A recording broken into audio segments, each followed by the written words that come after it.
Sejam todos bem-vindos a mais uma aula do nosso curso de Teologia, do nosso Instituto de Coach Potencialize, Crie Resultados.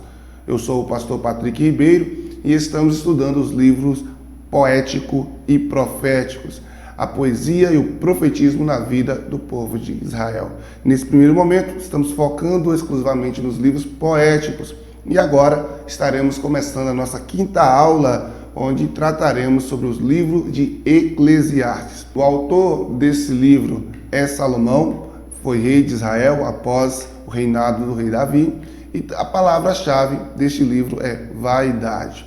Temos como versículo-chave o capítulo 1, verso 2, que diz: vaidade de vaidades, diz o pregador, vaidade de vaidades, tudo é vaidade.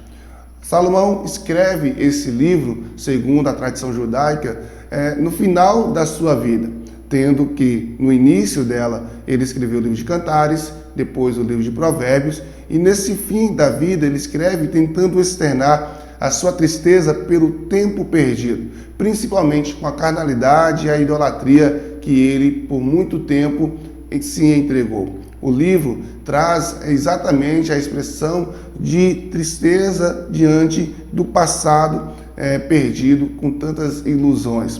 O autor do livro, como nós conhecemos, Salomão, foi um notável pensador, crítico, filho do rei Davi, o rei de Israel, e isso dá a ele a graça de ser também um dos antecedentes do próprio Messias. E não há dúvida que o livro de Eclesiastes é da autoria do rei Salomão.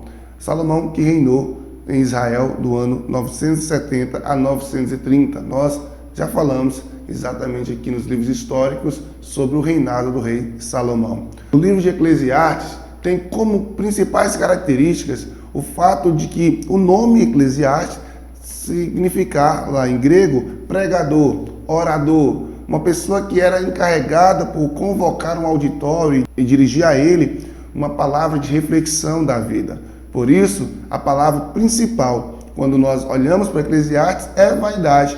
Aparece 37 vezes aqui no livro.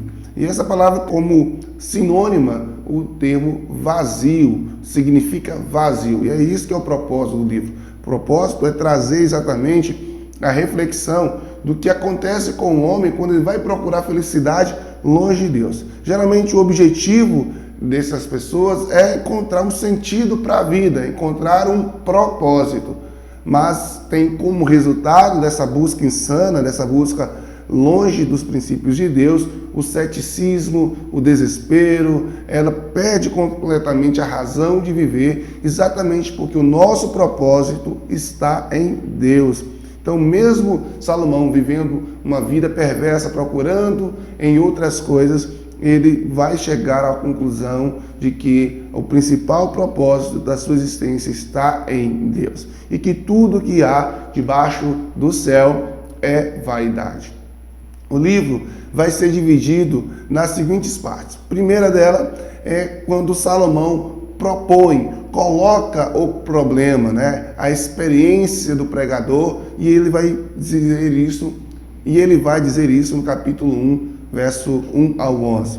Depois nós teremos um estudo desse problema, ou o juízo do pregador em torno da existência, que vai do capítulo 1, verso 12, ao capítulo 11, verso 10.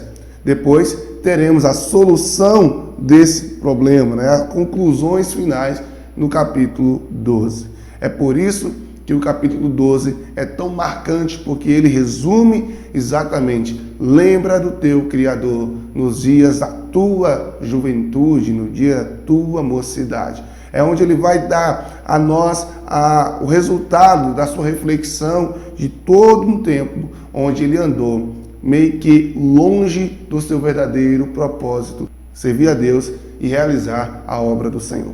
Em Eclesiastes, procura apresentar como tema a sabedoria meramente natural que, distante de Deus, procura encontrar a verdade e a felicidade. Porém, como nós vimos, essa busca ela se torna vazia, que como consequência, para Salomão, isso foi totalmente ilusório. Enquanto Provérbios destaca tempos áureos da vida do homem, Eclesiastes vai tratar exatamente destas ilusões, tristeza, desalento, perplexidade e o fracasso da sabedoria natural. Depois de adquirir bens e fama, Salomão tenta investigar a verdade e a felicidade sem Deus. E ele aprende: sem Deus, sem a bênção dele, posição, riqueza, não satisfazem o coração humano. É vaidade e promove desgosto e fracasso. É uma busca insana pelo bem nessa terra, sem a presença de Deus, é morte na certa. Então Salomão retrata nesse livro de Eclesiastes, e talvez o livro de Eclesiastes seja um dos mais negativos, de toda a Bíblia. Quando eu falo negativo, é negativista, pessimista, exatamente porque a visão de Eclesiastes é uma visão pessimista da busca desenfreada do homem em relação à felicidade, mas ele não encontra, porque só encontra em Deus. Por isso, o termo é tudo é vaidade. Mas por que tudo é vaidade? Como viver do melhor modo possível no mundo de vaidade?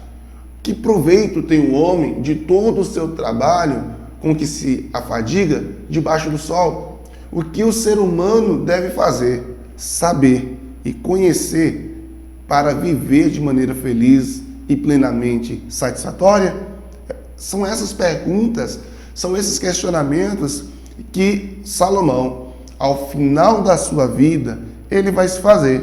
Um homem que foi um rei mais rico em seu tempo, com todas as pessoas diante de si, porém com grandes dúvidas. E é por isso que ele vai dizer: vaidade de vaidade, diz o pregador, tudo é vaidade. Sem Deus, a vida é só vaidade, um vazio. Por isso é importante entendermos o propósito do livro para podermos interpretá-lo. Suas palavras são as de um homem distante de Deus, colocando para fora seus pensamentos e conclusões. Ele apresenta seus conceitos pessoais, mostrando o seu ceticismo em relação à vida. Somente no final é que ele retorna à sensatez e passa a discernir, recebendo a sabedoria de Deus. É importante lembrarmos que nem todas as ideias de Salomão vinham do coração de Deus, pois ele estava afastado do Senhor. Todavia, a lição no final do livro veio dele, do Senhor.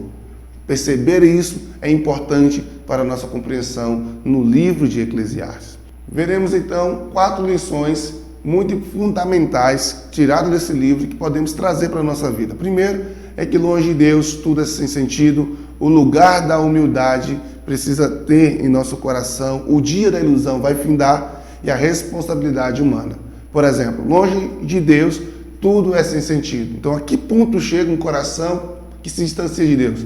Torna-se incapaz de compreender a eternidade, a simplicidade de verdades como a que foi expressada pelo Senhor Jesus lá em João. Não se turbe o vosso coração, crê de Deus e também em mim. Na casa do meu Pai há muitas moradas, senão eu não teria dito que eu irei para o Pai preparar lugar, e quando eu voltar para buscar, vocês estarão para sempre comigo. Então, o lugar da humanidade, você se deixa admoestar?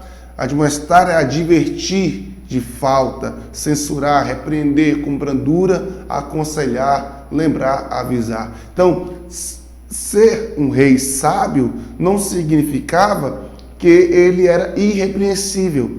Pelo contrário, ele deveria ser admoestado. Salomão se perde com toda a sabedoria. Então, isso nos leva a entender que, por mais que uma pessoa seja sábia, não significa que ela não possa ser aconselhada, ensinada. O coração do homem precisa ser ensinável.